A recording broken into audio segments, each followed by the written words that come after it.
You're standing at the produce counter. Everything looks engineered to tempt you: shiny peppers, perfect tomatoes, greens still damp from the spray. Then you stop because you're stuck between two cobs, one bright yellow, one so purple it's almost black. They're both corn, yet the price tags don't match. And your brain starts asking questions. What creates such a gap? Is it only a cosmetic trick? Or is there a bigger difference hiding underneath flavor, texture, nutrition? Is purple corn actually tastier or healthier? Or is that just the story we tell ourselves when something looks rare? By the end, you'll have the answer and a 5-second rule to pick the right corn for the meal you're about to cook. Let's get into it right here on Secrets of Simple Things.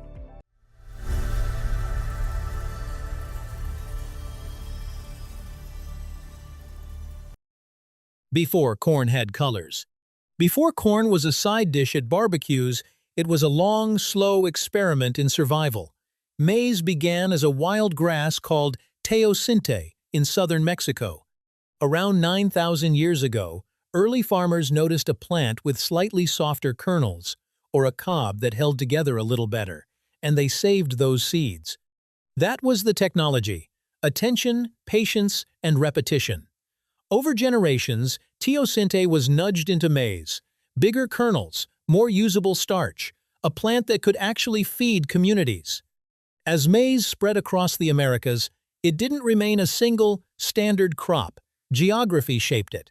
Some regions favored varieties that thrived in their soils and seasons. In Mesoamerica, yellow and white corn became everyday staples. Farther south, in the Andes, especially in Peru, purple corn thrived and became culturally anchored. Civilizations like the Maya, Aztec, and Inca didn't just eat corn. They built rituals, trade, and identity around it. Corn was not only food, it was proof that a place could sustain a people. Once you see corn as an ancient partnership between humans and land, the colors stop feeling like a marketing trick. Gold pigments versus berry pigments. The shelf difference is obvious. Yellow looks like sunlight, purple looks like ink, but the color isn't dye, it's chemistry built into the kernel. Yellow corn gets its golden shade from pigments called carotenoids, especially beta-carotene and lutein, the same family found in carrots. These pigments are often discussed in relation to eye health and vitamin A pathways. They're fat-soluble, and they tend to give plants that warm, familiar glow. Purple corn owes its color to anthocyanins, the antioxidants that make blueberries, blackberries, and red cabbage look dark and dramatic. In many purple varieties, these pigments live mostly in the outer layers of the kernel. That's why purple corn can look nearly black, and why it can stain water into a deep violet when boiled. Genetically, yellow and purple corn are the same species, Zea maize. The difference is which pigment genes are switched on and how strongly they express. Over centuries, farmers selected what they liked: more gold, more purple, long before anyone knew the word gene. The plant remembers those choices. And when pigment changes, the eating experience often changes with it because color is tied to structure, tradition, and use. Everyday sweetness versus deep, firm character. Yellow corn is designed for friendliness. When it's fresh, it tends to be mildly sweet, juicy, and soft. Bite into a good yellow cob, and you get that clean snap, followed by a burst of sweet water. That's why it fits so many everyday jobs: boiled corn, grilled corn, corn tossed into soups, quick sautéed corn with butter, corn folded into salads where you want brightness without heaviness. Yellow corn also became the base for popcorn and many processed snacks because it behaves predictably under heat and machinery. Purple corn often surprises people because it doesn't try to be sweet first.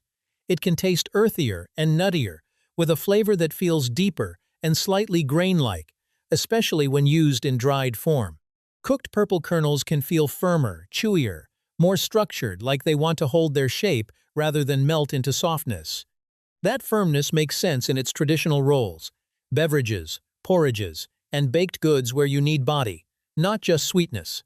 In Peru, purple corn is famously boiled with spices like cinnamon and cloves, sometimes with fruit, creating a drink that tastes fruity and warm at the same time.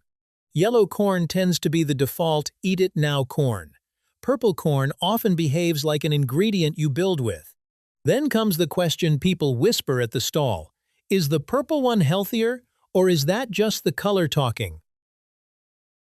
Same foundation, different highlights. Both yellow and purple corn share the basic corn package: carbohydrates for energy, fiber, B vitamins, and minerals like magnesium and phosphorus. Corn became a staple because it is dependable calories food that doesn't require luxury.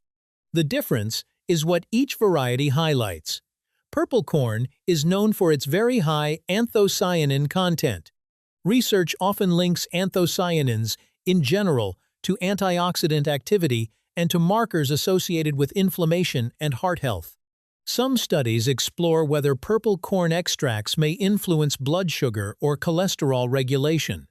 That doesn't turn purple corn into medicine. It means the pigment that makes it purple is biologically active in ways scientists find worth studying. Yellow corn's standout is carotenoids, which are connected to eye health and immune support, and can contribute to vitamin A pathways. Yellow corn isn't less healthy. It's simply not built around anthocyanins. In plain language, yellow corn feeds you reliably. Purple corn feeds you and adds a pigment bonus.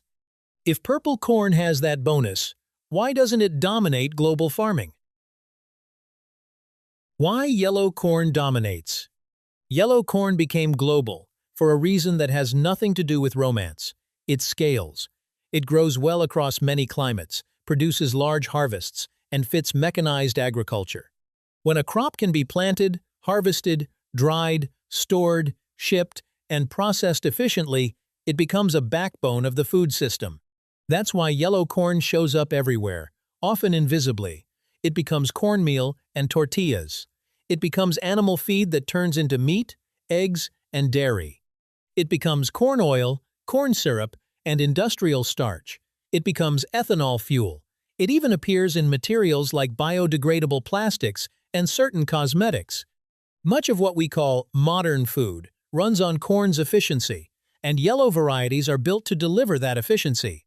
Yellow corn is not just something you eat, it's a system.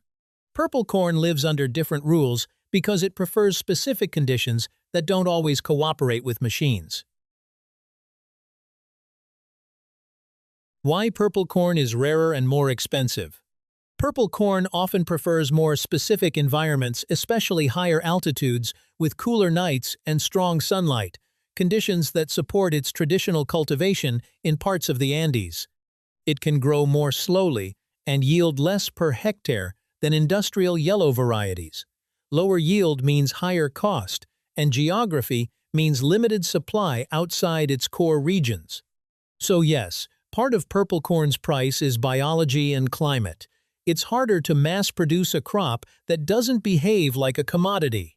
That's why purple corn remains less common in many supermarkets, and why it often arrives as a specialty product. But demand changes landscapes. As interest grows in antioxidants and natural colors, growers in other regions experiment with purple corn cultivation. It's still not the default, but it's no longer only local.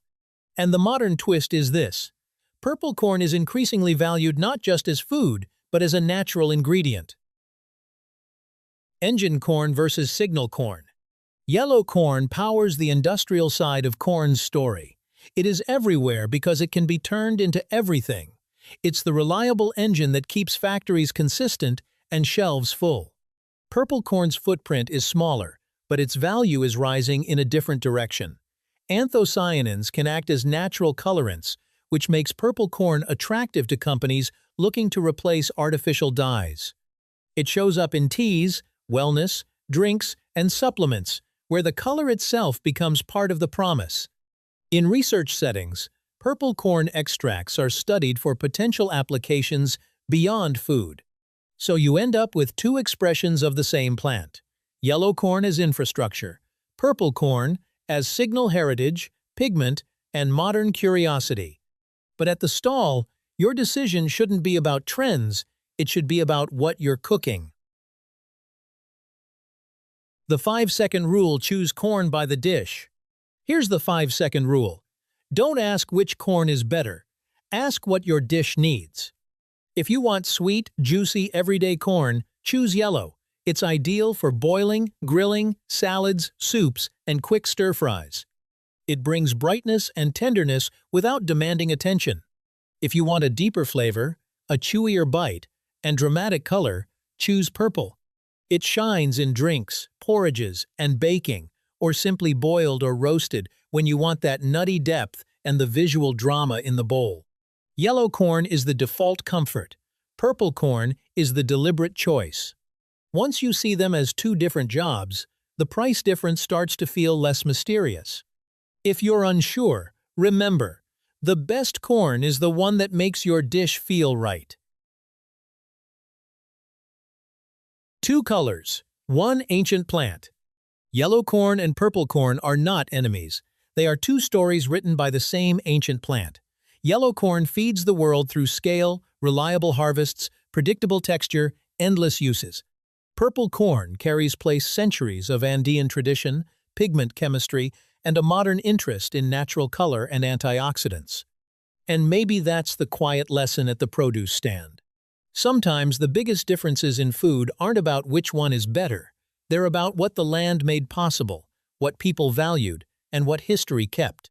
So the next time you see gold kernels or deep purple ones, remember you're not only choosing corn, you're choosing a small piece of geography, culture, and human ingenuity packaged into something you can boil, grill, or drink. If this changed how you see corn, tell me, do you prefer it sweet and juicy, or deep and nutty? And if you enjoy uncovering the quiet stories hidden inside everyday foods, consider subscribing so you don't miss the next small secret.